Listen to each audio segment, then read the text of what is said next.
Assalamualaikum warahmatullahi wabarakatuh. Perkenalkan, nama saya Lutfia Aulia Aljufri dengan akhiran NIM 016 peserta Topma angkatan 28. Di sini saya akan membacakan materi Topma yang sempat saya ringkas pada saat materi Topma berlangsung. Materi-materi tersebut adalah filsafat ilmu, kemahasiswaan, KMO, kebangsaan, kehimagroan, modernisasi pertanian, dan manajemen perencanaan strategis. Materi pertama yaitu filsafat ilmu dengan pemateri Kak Kaharalim. Filsafat itu berasal dari kata filosofia, philo artinya cinta atau sahabat, dan sophia artinya kebijaksanaan, yang berarti cinta akan kebijaksanaan. Nah, apakah orang yang berfilsafat itu mencintai kebijaksanaan? Tentunya tidak, tetapi filsafat adalah ilmu induk pengetahuan yang mengkaji sesuatu yang ada di alam semesta dengan menggunakan akal pikiran. Jadi orang yang berfilsafat itu dilihat kembali dia itu termasuk dalam filsafat apa dalam mengambil keputusannya. Selanjutnya ilmu dalam empiris itu apa yang dilihat, tapi juga mengarah ke positivistik, yang berarti ilmu yang dapat dilihat. Ada filsuf yang mengatakan bahwa hilangnya satu panca indera berarti hilangnya satu ilmu pengetahuan, dan Kakak Haralim itu bilang bahwa manusia itu niscaya memiliki pengetahuan. Materi kedua tentang kemahasiswaan dengan pemateri Kareski. Mahasiswa secara etimologi terbagi menjadi dua, yaitu maha dan siswa, di mana maha yang berarti besar tinggi dan siswa artinya pelajar. Secara terminologi, seseorang yang terpelajar. Menurut Undang-Undang Nomor 12 Tahun 12 tentang perguruan tinggi, mahasiswa adalah peserta didik yang terdaftar di perguruan tinggi negeri maupun swasta. Mahasiswa merupakan seorang yang terdaftar di perguruan tinggi atau tingkatan sederajat yang sedang menempuh semester berjalan, yang mengerti akan peran dan fungsinya. Peran dan fungsi mahasiswa itu adalah sebagai agent of change, social of control, moral force, sama iron stock.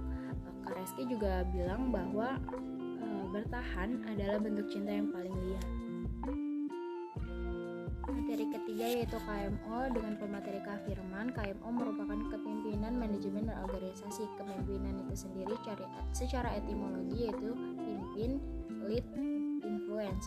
Secara terminologi, seseorang yang dapat mempengaruhi orang lain secara sadar untuk kepentingan bersama dan mempunyai tujuan tertentu.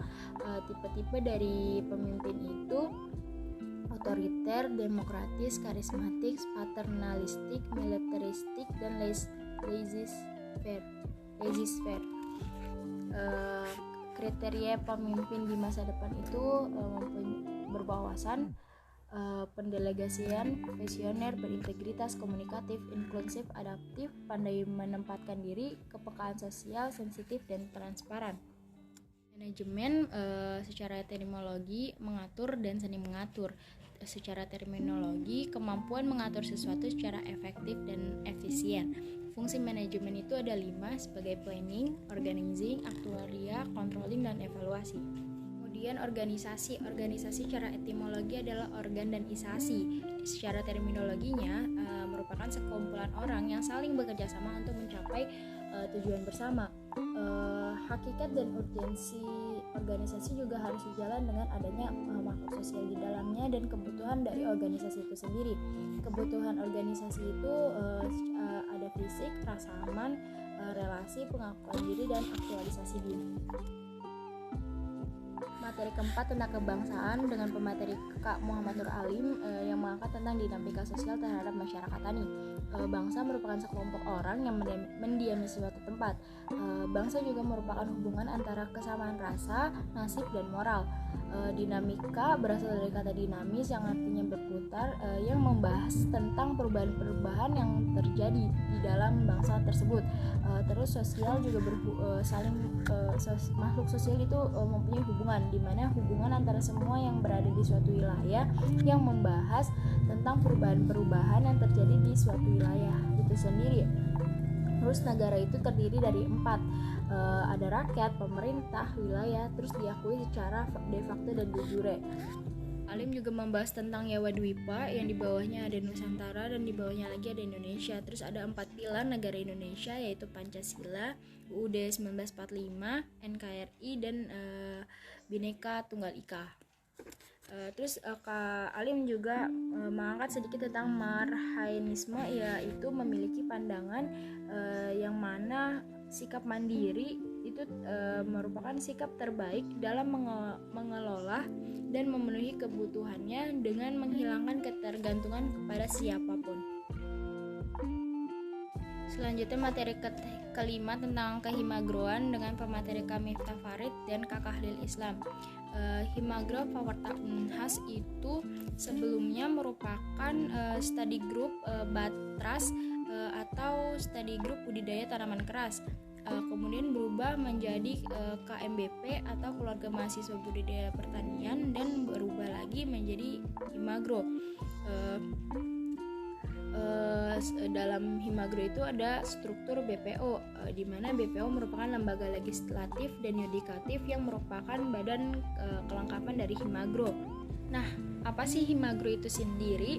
Himagro merupakan himpunan mahasiswa agronomi yang merupakan lembaga kemahasiswaan yang berkedudukan di Departemen Budidaya Pertanian Fakultas Pertanian Universitas Hasanuddin yang pertama kali berdiri sejak 1 Januari 1979. Tujuan dari Himagro adalah terbinanya insan akademis yang cakap, terampil, dan bertanggung jawab dalam mengemban keprofesian dan membentuk masyarakat yang adil dan makmur yang diridhai Tuhan Yang Maha Esa.